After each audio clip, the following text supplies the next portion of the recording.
Crusher कथा अनेक लोकंक पाए व्यर्थ होता है, अनेक लोकंक पाए बेकार मध्य होता है। किंतु क्रूसरे जितेबाला प्रभु जीशु ख्रीष्ट अपना जीवन को देले, प्रिय माने आपण मो पाए परित्राण गोटे कारण होता, गोटे उद्धार गोटे कारण होता। लोकों को यह बुझा पड़े ना, किंतु प्रभु जीशु ख्रीष्ट जितेबाला क्रूसरे अपना जीवन को देइथिले, से समय आम मानकर समस्त निमंते पापर मुक्ति पाए, उद्धार पाए, सुस्थता पाए, आरोग्यता पाए, लोकंकर जीवन और सुरक्षा पाए से अपना प्राण को से त्याग करथिले। प्रिय माने आज मध्य प्रभु जीशु ख्रीष्ट समस्त मानव जाति को से प्रेम करती। आज मध्य प्रभु जीशु ख्रीष्ट आज मानव जाति जिते रही समस्त को से प्रेम करती। आउ से मानव जाति पाई ही जीवन देइछन्ते।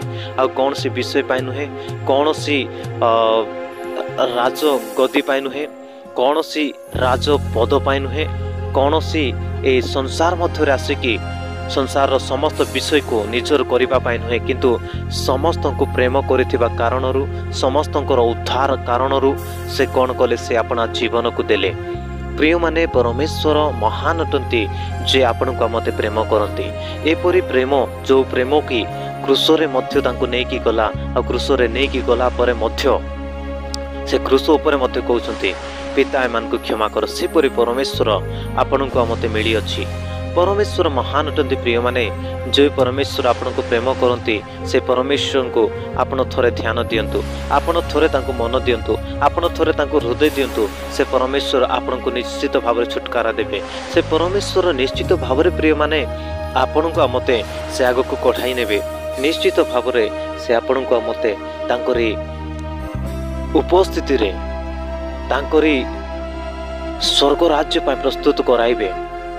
प्रिय माने आज जिते लोक निराश रे अछंती, हताश रे अछंती, से मान को मु कहिबा पाए चाहे परमेश्वर आपण को कालबरी क्रूसरे अपना जीवन देकी प्रेम करिसंती। से परमेश्वर कोन आपण पाए करि परिबे नाही। आज जे निराश रे अछंती ताहेले निराश रु बाहरी परिबे, केवल यीशु आपण को बाहर करि परिबे। आपण जदि भांगी पड़िछंती, आपण भांगी पड़िथिबा समय यीशु को डाकंतु, आपण को यीशु निश्चित भाव रे से परिस्थिति रु बाहर करि आनिबे। आज जदि क्रूसरे से जीवन को दैछंती, आपण को पाए से निश्चित भाव रे किछि गोटे बाहर करिवे। प्रिय माने आसंतु आपण को निज को आमे प्रभु को हस्तर समर्पण करिवा। से प्रभु जो स्वर्गर परमेश्वर से आपण को पाए एई धरापृष्ठ मध्य आसीथिले, से आज मध्य आपण को मते प्रेम करंती। प्रिय माने अनेक लोक आज फांसी होचंती, अनेक लोक आज मृत्युवरण करुछंती, अनेक लोक किछि न जानिकी निजर जीवन को सेमान कोन करुछंती, खराब करुछंती। आत्महत्या करिकी, फांसी लगाइकी, विष पीकी सेमाने निज जीवन को मारी दौरान से माने बुझी पारना मु कौन करी, केमिति करी, कौटी जीवी, किपरि करी, सेमितिका हेकि से माने मरी जाउछंती। किंतु सेपरि लोकों को मध्य यीशु आज प्रेम करंती। जदि आपण सेपरि परिस्थिति मध्य अछंती, ताले यीशु को थरे डाकी की देखंतु, यीशु को थरे कहि की देखंतु। आपणकर परिस्थिति मध्य रे यीशु आज छिड़ा हेबे, यीशु आज उभा हेबे। प्रिय माने परमेश्वर महान ती जे आपण को प्रेम करंती। मु पुणी थरे कहबा पाए चाहे, जदि आपणकर परिस्थिति सेपरि अछि, आपणकर परिस्थिति जदि गंभीर है, परिस्थिति जदि मृत्यु आड़ को नौछि, परिस्थिति आपण को फांसी आड़ को नौछि, परिस्थिति आपण को विष पीबार बाध्य कराउछि, ताले मु आपण को कहबा पाए चाहे यीशु आपण को प्रेम करंती, यीशु आपण को भल पांती, यीशु आपण को जोगी छंती। आपण थोरे यीशु को डाकी की देखंतु, यीशु आपणकर परिस्थिति बदलाई देबो। यीशु कार किछि बदलाइबा पाए चाहे नै, यीशु केवल लोकंकर जीवन रे कार्य करंती। प्रिय माने आज मते आपण को प्रेम करुछंती, थोरे यीशु को डाकंतु, यीशु निश्चित भाव रे आपण को सहाय्य करिवे। जदि मोर ए वॉइस को आपण सुनुछंती, आज एई क्षणी आपणकर जीवन बदली जाउ यीशु को नाम रे। प्रिय माने आम जीवन रे प्रभुंकर बहुत बड़ अनुग्रह अछि, जे आमे माने तांको ठारे जेतेबेले आसुछु, प्रभु आमान को सहाय्य करिवे, तांको ठारे पड़िबा पाए, आमको बाहर करिबा पाए, आमान को अनुग्रह देबा पाए से सहाय्य निश्चित भाव रे करिवे। प्रिय माने आसंतु आम माने तांको चरण तले आमे समर्पित हेबा, तांको चरण तले आमे जीवा, पुनर्बार कहिबा प्रभु हम तुम चरण तले आसी अछि, मते बाहर करंतु। निश्चित प्रभु आमान को बाहर करिवे। प्रिय माने अनेक थर आमे प्रभु को न डाकी, अनेक थर प्रभु को चरण तले न जाई आमे माने भूल करि थाउ, किंतु प्रभु को चरण तले जेतेबेले आमे जाउछु, तो परमेश्वर कोन करूछंती, आपन को मते प्रेम करूछंती। ଆଉ ସେ ନିଶ୍ଚିତ ଭାବରେ ଉତ୍ତର ଦେଉଛନ୍ତି। କିନ୍ତୁ ଅନେକ ସମୟରେ ଆମେ ଯାଉନଥିବା କାରଣରୁ ସେ ଉତ୍ତର ଦେଇନାହାନ୍ତି। ଅନେକ ଥର ଆମେ ଅବହେଳା କରି ପ୍ରଭୁଙ୍କୁ ଛାଡ଼ି ଦେଇଛୁ, କିନ୍ତୁ ପୁନର୍ବାର ପ୍ରଭୁଙ୍କ ପାଖକୁ ଯିବା।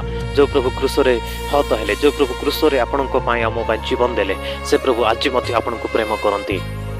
ସମାଜରେ ଅନେକ ଲୋକ ଛାଡ଼ି ଦେଇଥିବେ ସତ କଥା, କିନ୍ତୁ ପ୍ରଭୁ ଆଜି ଆପଣଙ୍କୁ ପ୍ରେମ କରନ୍ତି, କିନ୍ତୁ ଆଜି ପ୍ରଭୁ ଆପଣଙ୍କୁ ସ୍ନେହ କରନ୍ତି, କିନ୍ତୁ ପ୍ରଭୁ ଆଜି ଆପଣଙ୍କୁ ଆଜି ମଧ୍ୟ ଜଗିଛନ୍ତି, ଡାକୁଛନ୍ତି, ପୁଅରେ ଝିଅରେ ଫେରି ଆସେ, ପାପରୁ ପ୍ରତ୍ୟେକ ସଂସାରର ଅଭିଳାଷରୁ ଫେରି ଆସେ, କ୍ରୁଶରେ ଅନା।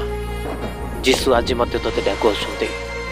ପ୍ରିୟମାନେ, ଆସନ୍ତୁ ଆମେ ଯେତେ ପ୍ରଭୁଙ୍କ ପାଖକୁ ଯିବା, ସେତେ ପ୍ରଭୁ ଆମମାନଙ୍କୁ ବ୍ଲେସିଂ କରିବେ, ସେତେ ପ୍ରଭୁ ଆଶୀର୍ବାଦ କରିବେ, ସେତେ ପ୍ରଭୁ ଆମମାନଙ୍କୁ ଅନୁଗ୍ରହ ଦେବେ, ସେତେ ପ୍ରଭୁ ଆମମାନଙ୍କ ପରିବାରକୁ ବଢ଼ାଇବେ, ଆମମାନଙ୍କର ପ୍ରତ୍ୟେକ ବିଷୟକୁ ସେ ଆଶୀର୍ବାଦ କରିବେ। ପ୍ରିୟମାନେ, ଆସନ୍ତୁ ଆମେ ମିଳିମିଶି ପ୍ରଭୁଙ୍କର ଆରାଧନା କରିବା, ପ୍ରଭୁଙ୍କର ମହିମା କରିବା, ପ୍ରଭୁଙ୍କର ଜୟଜୟକାର କରିବା। ଆମମାନଙ୍କର କର୍ତ୍ତବ୍ୟ ଅଟେ କ୍ରୁଶକୁ ଅନାଇବା, ଆମମାନଙ୍କର କର୍ତ୍ତବ୍ୟ ଅଟେ ଯୀଶୁଙ୍କ ଆଡ଼କୁ ଦେଖିବା। ଯୀଶୁ ନିଶ୍ଚିତ ଭାବରେ ଆପଣଙ୍କୁ ମୋତେ ବାହାର କରିବେ। ଯୀଶୁ ନିଶ୍ଚିତ ଭାବରେ ଆପଣଙ୍କୁ ମୋତେ ସେଇ ଜାଗାରୁ ବାହାର କରିବେ, ଯେଉଁ ଜାଗା ଆଜି ଆପଣଙ୍କୁ କଷ୍ଟ ଲାଗୁଛି, ଯେଉଁ ଜାଗା ଆପଣଙ୍କୁ ଆଜି ଦୁଃଖରେ ପକାଇଛି, ଯେଉଁ ଜାଗା ଆଜି ଆପଣଙ୍କୁ ଟାଣି ନେଇଛି, ଆଜି ଆପଣଙ୍କର ବିଷୟକୁ ଟେନସନରେ ବଦଳାଇ ଦେଇଛି, ସେ ଜାଗାରୁ ପ୍ରଭୁ ଆଜି ବାହାର କରିବା ପାଇଁ ଚାହାନ୍ତି। ସେ ଜାଗାରୁ ନିଶ୍ଚିତ ଭାବରେ ପ୍ରଭୁ ଆପଣଙ୍କୁ ବାହାର କରିବେ। ପ୍ରିୟମାନେ, ଆଜି ଆସନ୍ତୁ ଯୀଶୁଙ୍କ ଚରଣ ତଳେ ଆମେ ଯିବା, ଯୀଶୁଙ୍କ ପାଦ ତଳେ ଆମେ ବିନତି କରିବା ପାଇଁ ଯିବା। ଯୀଶୁ ନିଶ୍ଚିତ ଭାବରେ ବାହାର କରିବେ। ଆପଣଙ୍କର କୌଣସି ବିଷୟକୁ ସେ ଚାହାନ୍ତି ନାହିଁ। ପ୍ରିୟମାନେ, ଆପଣଙ୍କର ଧନ, ଆପଣଙ୍କର ସମ୍ପତ୍ତି, ଆପଣଙ୍କର ପ୍ରତ୍ୟେକ ବିଷୟ ସେ ଚାହାନ୍ତି ନାହିଁ, କେବଳ ଆପଣଙ୍କର ହୃଦୟକୁ ସେ ଚାହାନ୍ତି। କେବଳ ପ୍ରଭୁଙ୍କ ନିକଟରେ ଆପଣ ଆସନ୍ତୁ, ଏହା ପ୍ରଭୁ ଚାହାନ୍ତି। ପ୍ରିୟମାନେ, ଆଜିର ଦିନ ଆପଣଙ୍କର ପାଇଁ ଗୋଟେ ସୁଯୋଗ ଅଛି ଫେରିବା ପାଇଁ, କହିବା ପାଇଁ, କଥା ହେବା ପାଇଁ, ଯୀଶୁଙ୍କ ଠାରେ ପ୍ରାର୍ଥନା କରିବା ପାଇଁ ସୁଯୋଗ ଅଛି। ଫେରନ୍ତୁ ଅନୁତାପ ସହିତ, ପଶ୍ଚାତାପ କରି ପ୍ରଭୁଙ୍କୁ କୁହନ୍ତୁ, ପ୍ରଭୁ ଯାହା କଲି ଭୁଲ କଲି, ଯାହା ଆସି ନପାରିଲି ପ୍ରଭୁ ତାହା ମଧ୍ୟ ଭୁଲ କଲି। ପ୍ରଭୁ ଏବେ ଆସିଛି ତୁମ ଚରଣ ତଳେ। ପ୍ରଭୁଙ୍କୁ କହିବା, ପ୍ରଭୁଙ୍କୁ ପ୍ରାର୍ଥନା କରିବା, ନିଶ୍ଚିତ ଭାବରେ ପ୍ରଭୁ ଆମମାନଙ୍କୁ ଉଠାଇବେ, ତଳି ଧରିବେ, ଆଗକୁ ବଢ଼ାଇବେ। ପ୍ରିୟମାନେ, ପରମେଶ୍ୱର ହିଁ एकमात्र जीवित अछंती, से आपनको निश्चित भाव उत्तर देवे। संसार अनेक लोक आपण अनाइबे, संसार लोक धोका ही धोका देवे, संसार लोक आपन को ठकिबे, संसार लोक माने आपनकर चर्चा करिवे, संसार लोक को आपण जति कहिबे आपनकर बेइज्जत हेबो, आपनकर निंदा हेबो, अपमान हेबो।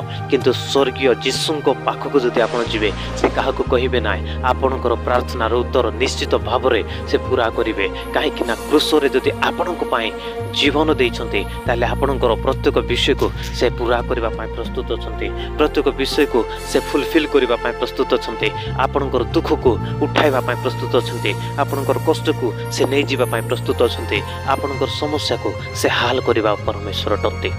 प्रिय माने आसंतु फेरिबा, जीसुको चरण तले आसीबा। जीसु निश्चित भावरे आपनका मते आशीर्वाद करिवे, जीसु निश्चित भावरे आपनकर मो परिस्थिति को बदलाइबे, जीसु निश्चित भावरे आपनकर मो जीवन रे डेवलप करिवे। निश्चित भावरे जीसु आपनको आम परिवार को आम समस्त को से कौन करिवे, पुणी थरे स्टार्ट करिवे, पुणी थरे बल देवे, पुणी थरे शक्ति देवे, पुणी थरे सामर्थ्य देवे। प्रिय माने फेरिबा जीसुको पाखको, फेरिबा तांको चरण तले, फेरिबा तांको निकटरे अनुताप सहित, भंगा हृदय सहित, क्रंदनर सहित जीसुको चरण तले जीवा।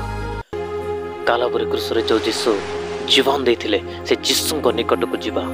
आज मध्य परित्राण आपनको अपेक्षा करिछि, आज मध्य अनुग्रह आपनकर अपेक्षा अछि। प्रिय माने आसंतु फेरिबा जीसुको चरण तले, निश्चित भाव में आपन जीवन में प्रभु आशीर्वाद करेंगे, प्रभु परिवर्तन आणवे, प्रभु अनुग्रह ढालिबे, प्रभु आपन मत चेंज करेंगे, प्रभु आपन मत आशीर्वाद करेंगे। प्रिय माने आसंतु आज आपन मत सुजोग मिली, प्रभु समय देइछंती अनुताप सहित फेरिबा। जीसु निश्चित भाव में आपन मत आशीर्वाद करेंगे। समस्त को प्रभु आशीर्वाद करंतु। God bless you all.